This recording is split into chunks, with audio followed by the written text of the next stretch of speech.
প্রিয় দর্শক, আমন্ত্রণ জানাচ্ছি বাংলাদেশের একমাত্র photography base live TV show darkroom দেখার জন্য। প্রীত রেজা আছি আপনারই সঙ্গে। চলুন দেখে নেব আমাদের এই সপ্তাহের পোর্টফোলিও।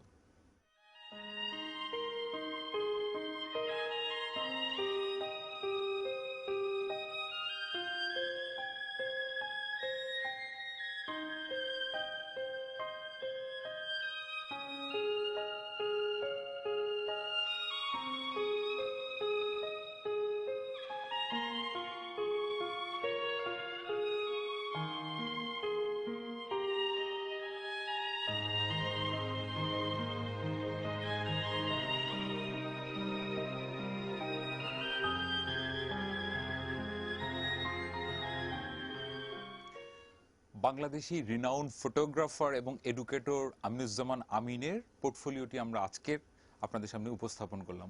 বন্ধুরা, চলুন দেখে নেব আমাদের পরবর্তী সেগমেন্ট, ফটো স্কুল।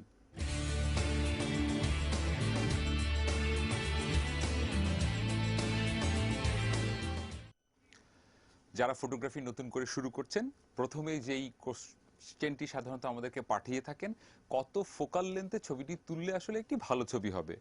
আজকে চলুন আমরা ফোকাল লেন্থ নিয়ে কথা বলবো, কত ফোকাল লেন্থে ছবি তুললে আসলে একটি ভালো পোর্ট্রেট হতে পারে। কারণ গত ক্লাসে বা তার আগে আমরা কথা বলেছিলাম যে আসলে কিভাবে ল্যান্ডস্কেপ বা ভিন্ন ভিন্ন জায়গায় ছবি তুলতে হয় বিভিন্ন ফোকাল লেন্থে। চলুন আমরা একটু ডিসপ্লে সাহায্যে নিয়ে ব্যাপারটা বুঝি। সাধারণত আমরা যখন একটি মানুষের পোর্ট্রেট করছি, ধরুন আপনার কাছে 18-200 একটি লেন্স আছে। সাধারণত আমরা চোখে যা দেখি 50 mm লেন্সটা সাধারণত আমাদেরকে এক ধরনের সঠিক বা এক ধরনের, এটাকে আসলে নর্মাল বা স্ট্যান্ডার্ড লেন্স বলা হয়, যেটি দিয়ে আপনি সাধারণত আসলে পোর্ট্রেট করতে পারেন। খেয়াল করে দেখবেন আপনি আসলে 50 mm এর চাইতে নিচে যত দিকে যাবেন, যে 35 বা 24 বা 70, একই ছবি অলমোস্ট একই ফ্রেমে রেখে আমরা আপনাদেরকে এটা দেখানোর চেষ্টা করেছি যে আসলে ডিস্টোরশনটা কিভাবে হয়। সাধারণত 35 এর ডিস্টোরশনটা এমন থাকে যে সাধারণ চোখে আসলে সেটা হয়তো চোখে পড়ে না, কিন্তু একটু নিচের দিকে গেলেই ফোকাল লেন্থে 24 বা 14-এ আপনি সাধারণত এই ধরনের ডিস্টোরশনটি বুঝতে পারবেন। একই ছবি আরেকবার একটু যদি খেয়াল করে দেখি, আমরা 24-এ আমি নাকের বা চোখের শেপটি দেখে আসলে বুঝতে পারছি একটু ডিস্টোরশন হয়েছে। সেখানে 50-তে সাধারণত এটাকে স্ট্যান্ডার্ড বলা হয়। সাধারণত 70, 100 বা 200 ইউজ করলে সেটি আসলে ফোকাল লেন্থে এক ধরনের মজা এনে দেয়। সাধারণত আপনি যদি একটু বাল্কি কারো ছবি তোলেন, সেক্ষেত্রে আসলে টেলিলেন্স ইউজ করলে এক ধরনের বেনিফিট পাবেন। বরাবরই ফোকাল লেন্থ এবং পার্সপেক্টিভের এবং ডিস্টেন্সের সাথে পার্সপেক্টিভের একটা সম্পর্ক আছে। এই জিনিসটি ভালোভাবে বুঝতে হলে আমার মনে হয় আপনি একটা অ্যাসাইনমেন্ট নিজে নিজে করে দেখতে পারেন। সেটি হলো, আপনি একই ছবি ফ্রেম পরিবর্তন না করে বিভিন্ন ফোকাল লেন্থে তুলে দেখেন, তুলে দেখে সেটাকে পাশাপাশি রাখেন, তখন আপনি আসলে এই ধরনের পার্থক্যটি বুঝতে পারবেন। 4টি ফোকাল লেন্থে তুললেই আসলে হয়ে যায়। একটু করে ওয়াইড, সর্বোচ্চ যেটি আপনার ক্যামেরাতে হয়তো থাকছে 50 mm, 85 বা 135, যা যা আপনার ক্যামেরা আছে, এই শর্ট বিভিন্ন ডিস্টেন্সে যদি আপনি আসলে ট্রাই করে থাকেন, আমার মনে হয় আপনি ব্যাপারটি ভালোভাবে বুঝতে পারবেন। চলুন বন্ধুরা, দেখে নেব আমাদের পরবর্তী সেগমেন্ট, আপনাদের পাঠানো ছবি নিয়ে, ইফ আই ওয়ার ইউ।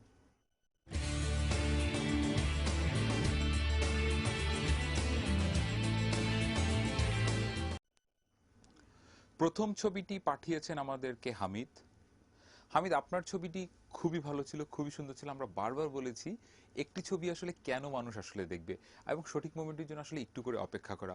আমি নিশ্চিত আপনি যদি আরও কিছুটা সময় হয়তো এখানে অপেক্ষা করতেন, কি হতো, পাখিগুলি হয়তো উড়ে যেত, একটা পাখি হয়তো উঠতো, একটা পাখি বসে থাকতো, তখন হতো কি বাড়তি একটা মাত্রা যোগাতো আপনার ছবিতে। সো যখনই যেখানে ছবি হচ্ছে, আর একটু সময় দিন না, আর একটু সময় দিয়ে একটা ভালো ছবি তুলুন।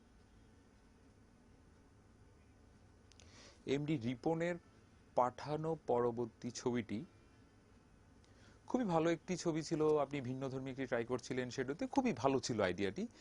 ভিগনেট যেটা করেছেন, আমরা বারবার বলেছি ছবিটাতে আসলে আমরা ছবিটার জন্য এডিট নির্ভর না হয়ে যায়, ছবিটাকে আমরা ততটুকু এডিট করব যতটুকু আসলে আমার ছবিটিকে এনহ্যান্স করার জন্য প্রয়োজন। সেক্ষেত্রে আপনি যদি এই ভিগনেটটা না করে ভিন্নভাবে ট্রাই করতেন, তাহলে আমার মনে হয় মজা হতো। কিন্তু নিঃসন্দেহে একটি ভালো চেষ্টা ছিল।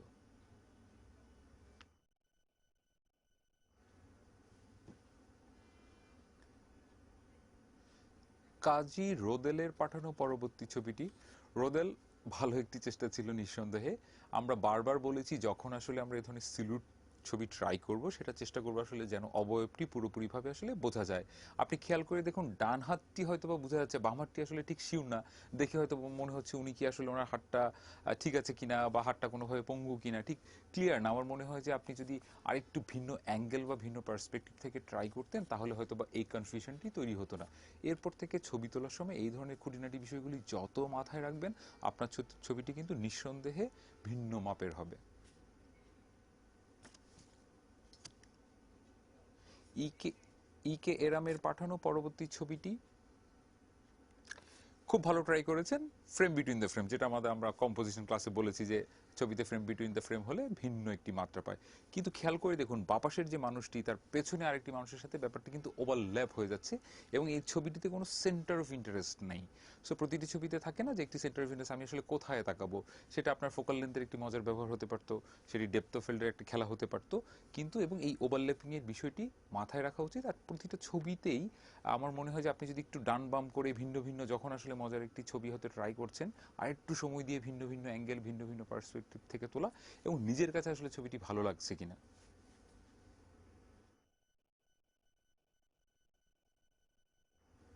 বন্ধুরা চলুন দেখে নেব আমাদের এই সপ্তাহের সেরা ছবিটি।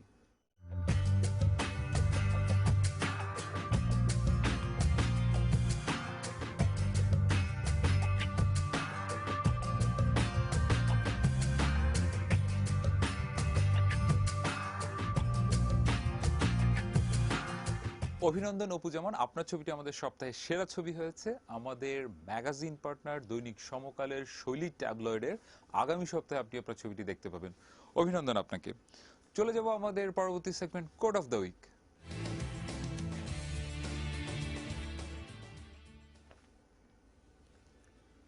To consult the rules of composition before making a picture is a little like consulting the law of gravitation before going for a walk. এলেন ভন আনওয়ার্থের এই উক্তিটি আমাদের আজকের কোড অফ দ্য উইক।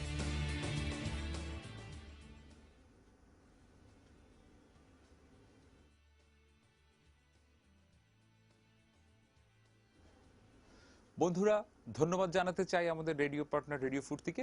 ছোট্ট একটা বিজ্ঞাপন বিরতি নিয়ে এক্ষুনি ফিরছি।